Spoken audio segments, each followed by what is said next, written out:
তাহলে রুকু সেজদা খুশুখুশুর সাথে আদায় করতে হবে, বাইফিটির সাথে ধীর গতিতে সুন্দরভাবে তেলাওয়াত সুন্দরভাবে করতে হবে, খুব ঝটপটে না।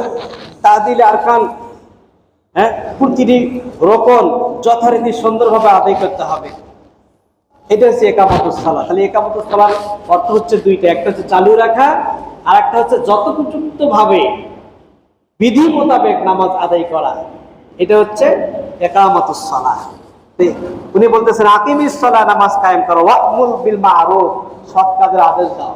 সৎ কাজ কোনটা ভালো কোনটা মন্দ, জ্ঞানের উচ্চতম পর্যায় কোনটা? যখন মানুষ বোঝে কোনটা ভালো কোনটা মন্দ, তখন বুঝতে হবে সে জ্ঞানী হয়েছে।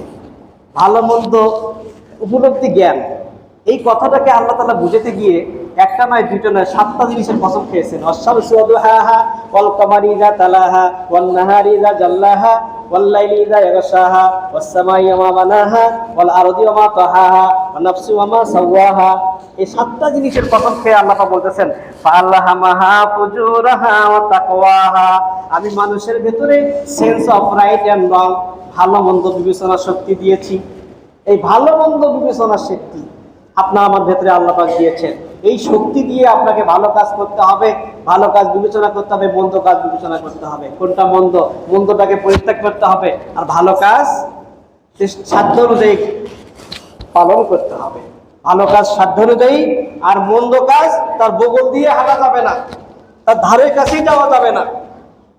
যদি মনে করেন কাজটা মন্দ, ওর পাশে আর যাওয়া যাবে না। আর ভালো কাজ আপনার সাধ্য অনুযায়ী আপনি করবেন। সবাই কি রমজান মাসে তাহাজ্জুদ তারাবি সবকিছু করতে পারে? সুন্দর করে পারে না। কেউ কম পড়ে, কেউ বেশি পড়ে, সাধ্য অনুযায়ী। ভালো কাজ আপনি সাধ্য অনুযায়ী করবেন, আর মন্দ কাজের ধারের কাছে যাওয়া যাবে না। সেই কথাটি তিনি বলতেছেন, ভালো কাজের আদেশ দিবে, মন্দ কাজ থেকে দূরে থাকবে। ওয়াসবির আলা মা আসাবাকা ইন্না যালিকা মিন আযমিল উমুর, বিপদ আপদ যা আসে তাতে তুমি ধৈর্য ধারণ করবে। বিপদ আপদে কি করবে? ধৈর্য ধারণ করবে। এবং ধৈর্য ধারণ শুধু বিপদ আপদে না, ভালো কাজ পালনেও আপনাকে ধৈর্যের সাথে সেটা করতে হবে। ভালো কাজ করতেছেন, এমন সময় আপনার ভেতরে অস্থিরতা আসতে পারে, একটা মনের ভেতরে অস্থিরতা আসতে পারে, আবার মনটাকে টেনে নিয়ে আসতে হবে। না, ভালো কাজ করতেছি, এটা খুব আদবের সাথে করতে হবে, বেয়াদবি ভাব যেন আমার না আসে, কারণ আমার সামনে মহামনি আমাকে নিরীক্ষণ করছেন, আমাকে দেখছেন। ইবাদত কেমনে করতে হয়? নবীজি বলেন আনতা আবুদাল্লাহা কাআন্নাকা তারা, তুমি এমন ভাবে ইবাদতবন্দি করো যেন আল্লাহ তোমাকে দেখতেছে, তুমি যেন আল্লাহকে দেখতেছো। ফাইন লাম তাকুন তারাহু ফাইন্নাহু ইয়ারাক, আল্লাহকে যদি দেখতে না পাও, এরকম ধারণা তুমি নিয়ে নামাজ আদায় করো, ইবাদতবন্দি করো যে আল্লাহ তোমাকে দেখতেছে।